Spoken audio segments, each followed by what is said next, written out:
Drama की starting में हमें सबसे पहले यिनचैंग नाम का फेमस हाई स्कूल दिखाया गया जहां सभी स्टूडेंट्स आ रहे थे एंड मोस्टली इस स्कूल में रिच स्टूडेंट्स ही पढ़ते हैं। जिसके बाद अब हम हमारी मेन फीमेल लीड को देखते हैं जिसका नाम है मूशिंग, जो कि बता रही है कि मैं एक बहुत ही गरीब फैमिली से हूँ, इसलिए क्लास में मेरा कोई भी दोस्त नहीं, जिस बात से मुझे फर्क भी नहीं पड़ता बिकॉज मैं अपना पूरा फोकस सिर्फ स्टडी पर देना चाहती हूँ ताकि मुझे स्कॉलरशिप्स मिलती रहें एंड मैं अपनी फैमिली पर स्टडी को लेकर बोझ नहीं बन पाऊँ।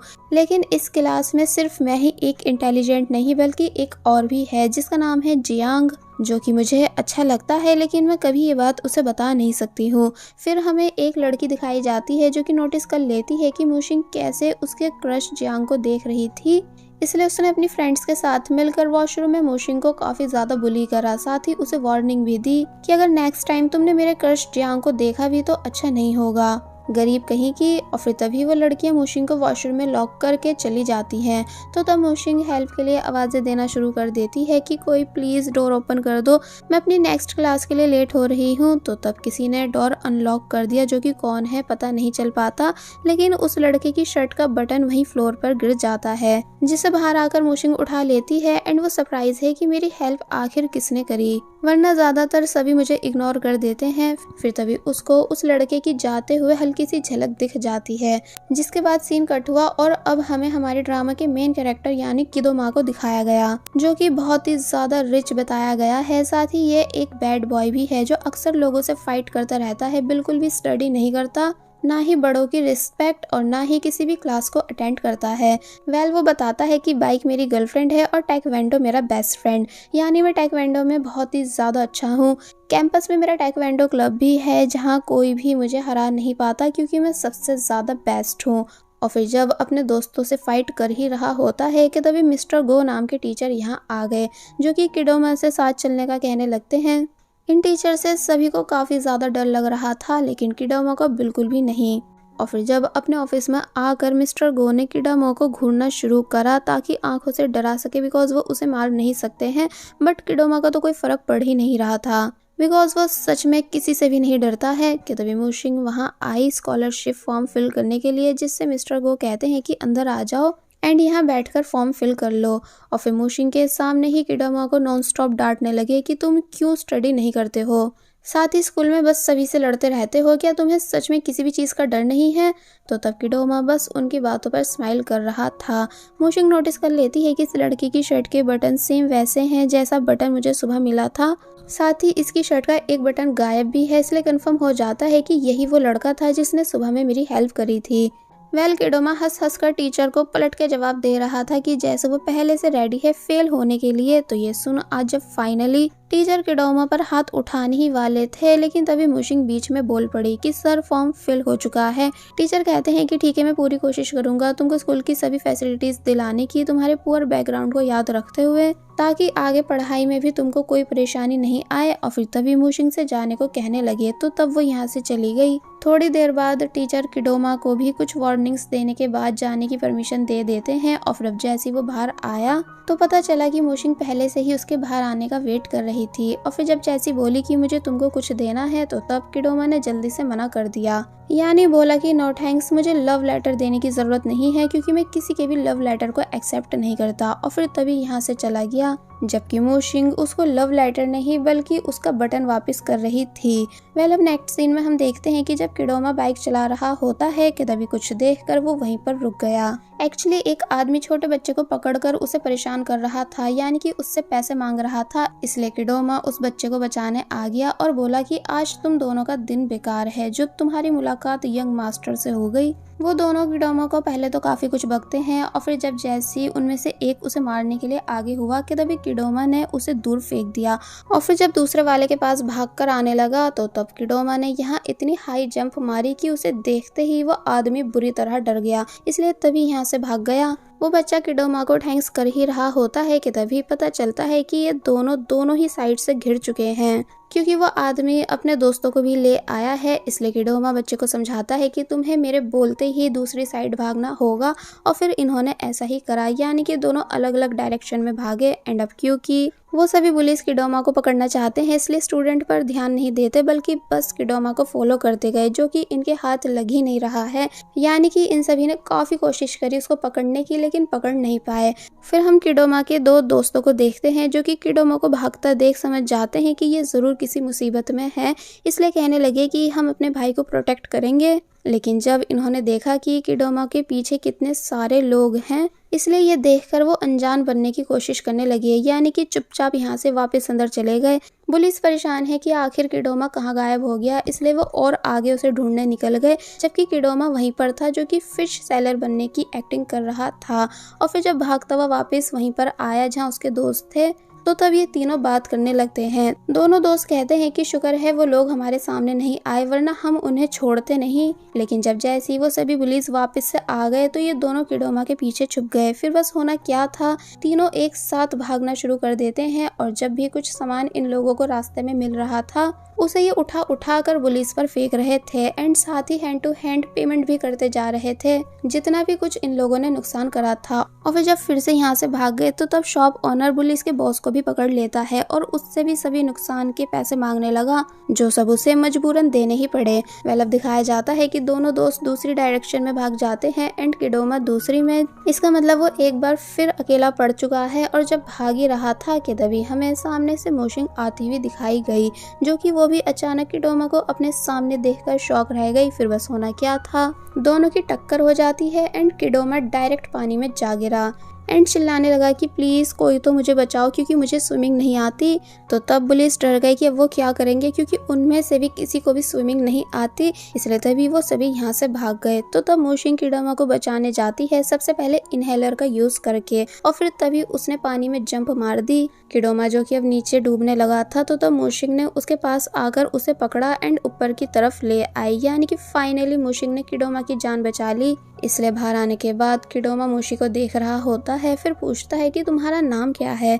मोशिंग अपना नाम बता देती है, तो तब वो भी अपना नाम बताने लगा। तो तब मोशिंग बोली कि रहने दो, मुझे ऑलरेडी तुम्हारा नाम पता है क्योंकि तुम स्कूल में काफी ज्यादा फेमस हो। किडोमा मोशिंग को थैंक्स करने लगा, तो तब वो बोली कि तुमने भी मेरी हेल्प करी थी, इसलिए अब हिसाब बराबर हुआ। और फिर तभी वो यहाँ से चली गई। जिसके बाद अब हम घर का सीन देखते हैं कि कैसे मोशिंग ने अपने घर आकर किडोमा के उस बटन को संभाल कर रख लिया है जो कि उसे डोर के पास मिला था, जिस पर टेक्वांडो बॉय भी बना हुआ है। फिर हमें मोशिंग का घर दिखाया जाता है एंड वो बता रही है कि हम यहाँ रेंट पर रहते हैं, हम काफ़ी ज़्यादा पुअर हैं, लेकिन जैसे तैसे अपने खर्चे उठा लेते हैं और काफ़ी चीज़ों में कंजूसी भी करते हैं ताकि पैसों की बचत कर सकें। फिर हमें मोशिंग के फादर दिखाए गए जिनकी एक ग्रोसरी शॉप है। वेल नेक्स्ट सीन में हम देखते हैं कि काफ़ी टाइम के बाद मोशिंग की मॉम ने फिश बनाई है, इसलिए सभी खुश थे। लेकिन जब फिश खाने ही वाले थे कि तभी इन्हें ऊपर से आवाज़ें आती हैं कि लैंड लेडी यानी कि आंट लिन नीचे आ रही हैं। इसलिए सबसे पहले जल्दी से इन्होंने शॉप में रखी ऑयल्स की महंगी और बड़ी वाली बोतल्स को हटा दिया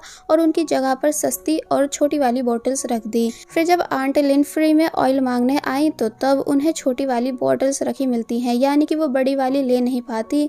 और जब ज़्यादा टाइम उन्होंने नोटिस करा कि ये सब फिश खा रहे हैं तो तब बातों बातों में आगे बढ़ने लगी ताकि फिश लेकर जा सके। लेकिन मोशिंग और उसके डैड जानबूझकर स्नीजिंग करना शुरू कर देते हैं ताकि आंट लिन का फिश लेने का मन नहीं हो, और ऐसा हुआ भी। और फिर तभी वो यहाँ से चली गई। जिनके जाने के बाद मोशिंग के डैड मोशिंग को शाबाशी देने लगे कि तुम ठीक मुझ पर गई हो।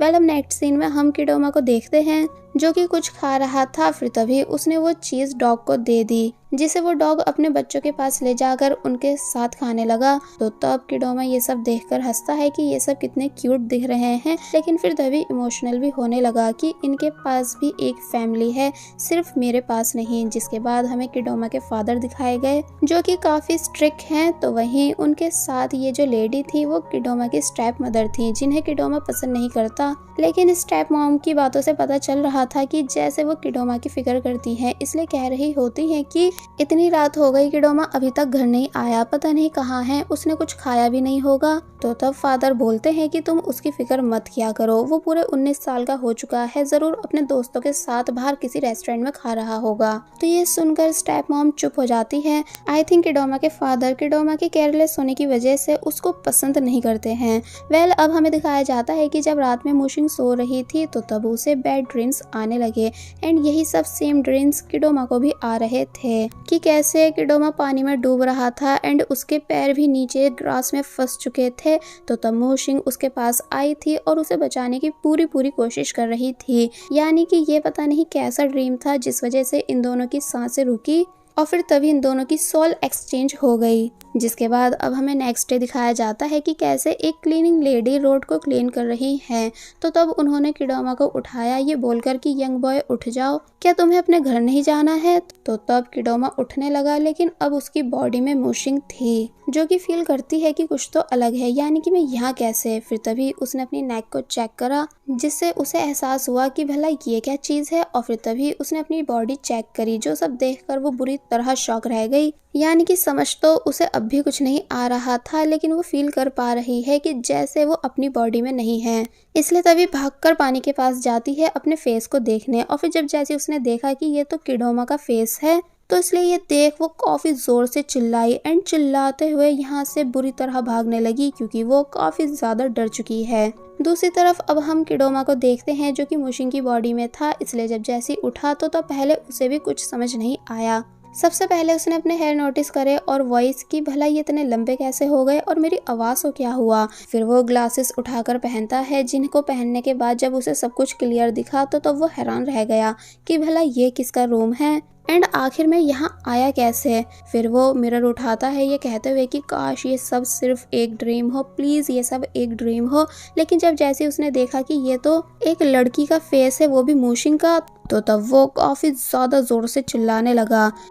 अब हमें मोशिंग दिखाई गई जो कि भागती हुई अपने घर आई और फिर अंदर आकर अपने फादर को पकड़ लेती है कि डैड मैं मोशिंग हूँ, मेरे साथ पता नहीं क्या हो गया है, आप प्लीज कुछ करो। तो तब डैड समझ नहीं पा रहे थे कि आखिर ये लड़का है कौन। मोशिंग ने घर की कुछ ऐसी बातें बताई जो कि सिर्फ मोशिंग और उसके फादर को पता थी। इसलिए डैड को और ज्यादा कंफ्यूजन हुई कि आखिर इस लड़के को हमारे घर की इतनी बातों के बारे में कैसे पता है। इसलिए इससे पहले कि पुलिस को कॉल कर पाते कि तभी किडोमा भी बाहर आ गया जो कि अपनी बॉडी को अपने सामने देखकर जोर जोर से चिल्लाने लगा।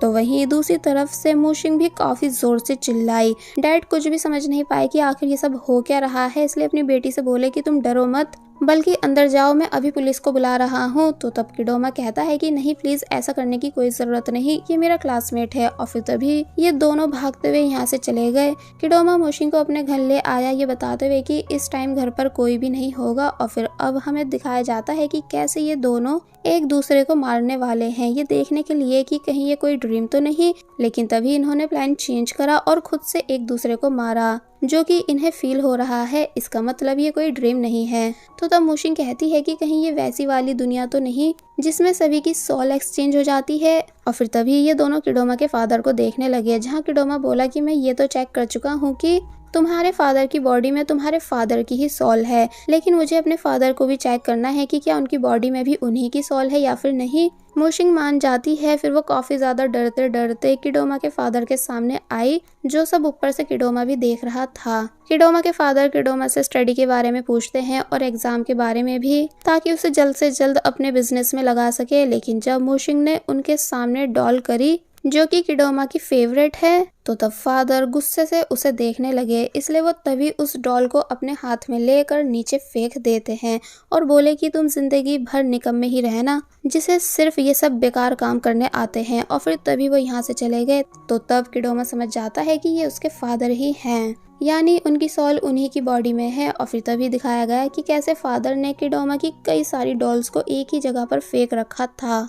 अब ये दोनों बैठकर बात करते हैं जहाँ किडोमा बोला कि हमें पुलिस को इन्फॉर्म करना चाहिए, लेकिन मोशिंग उसे रोक देती है ये समझाकर कि अगर हमने पुलिस को कुछ भी बताया तो वो लोग हमारे ऊपर एक्सपेरिमेंट कर देंगे ये जानने के लिए कि आखिर हमारी सोल्स एक्सचेंज हुई कैसे। तो तब जाकर किडोमा शांत होता है। दोनों अपना मोबाइल एक्सचेंज कर लेते हैं। फिर मोशिंग सर्चिंग करने बैठ गई तो वहीं किडोमा बार बार मोशिंग के हेयर से परेशान हो रहा था जो कि उसके फेस पर आ रहे हैं। काफी सोचने के बाद दोनों को लगा कि कहीं पानी में जाने की वजह से हम दोनों की सोल एक्सचेंज तो नहीं हुई है। इसलिए दोनों उसी रिवर के पास आ गए जहाँ पहले ये दोनों गिरे थे। और फिर तभी इन्होंने जंप मार दी।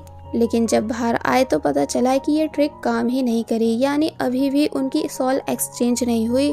इसलिए दोनों ने सोचा कि कहीं इलेक्ट्रिक शॉक के बाद तो सब ठीक नहीं होगा जैसा मूवीज में दिखाया जाता है, इसलिए दोनों इलेक्ट्रिक शॉक लेने आ गए, लेकिन डर कर वापस चले जाते हैं कि नहीं ये एक बैड आइडिया है। फिर ये दोनों एक कन्वीनियंस स्टोर आए जहाँ पर ये दोनों छोटा सा इलेक्ट्रिक शॉक लेने के लिए रेडी हैं, जिसे भी लेने से पहले ये काफी ज्यादा डर रहे थे, लेकिन ये सब करने के बाद भी कुछ भी नहीं हुआ, यानी अभी भी इनकी सोल एक्सचेंज नहीं हुई। किडोमा मोशिन को घूरता है और फिर तभी उसके क्लोज आने लगा उसे किस करने के लिए, क्योंकि उसने मूवी में देखा है कि ऐसे करने से भी सोल एक्सचेंज हो जाती है। लेकिन तभी मोशिन उसे धक्का दे देती है और रोने लगी कि तुम ये मेरे साथ क्या करने वाले थे।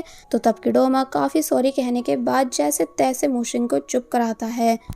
अब हमें इन दोनों को बाहर बैठे हुए दिखाया जाता है, जहाँ मोशिन अपने डेली रूटीन के बारे में किडोमा को बता रही है कि तुम्हें ये सब करना होगा और मेरी सभी क्लासेस को भी अटेंड करना होगा। तो तब किडोमा चिढ़कर बोला कि इसका मतलब तुम मुझसे पढ़ने के लिए बोल रही हो। मोशिन नोटिस करती है कि अरे वाह, अब तो मुझे विदाउट ग्लासेस सब कुछ दिख रहा है, इसका मतलब मेरी आईज ठीक हो चुकी हैं। तो तब किडोमा बोला कि जरा इधर देखो, यानी ग्लासेस मैंने पहन रखे हैं। और फिर समझाता है कि देखो तुम्हें ज्यादा तो कुछ नहीं करना है, पर टाइम से टेक्वांडो की क्लासेस में जरूर जाना है, वरना मैं तुम्हारे किसी भी काम को नहीं करूंगा। तो तब मोशिन, जिसको टेक्वांडो में बिल्कुल भी इंटरेस्ट नहीं है, वो मजबूरन उन सभी क्लासेस को लेने के लिए मान जाती है। किडोमा मोशिन की साइड से पार्ट टाइम जॉब करने के लिए रेडी नहीं हो रहा होता है, इसलिए मोशिन काफ़ी इमोशनल होकर उससे रिक्वेस्ट करने लगी और फिर समझाती है कि देखो मेरा फैमिली बैकग्राउंड अच्छा नहीं है, इसलिए मुझे स्टडी के साथ साथ काम भी करना ही होगा, तुम प्लीज़ बात को समझो।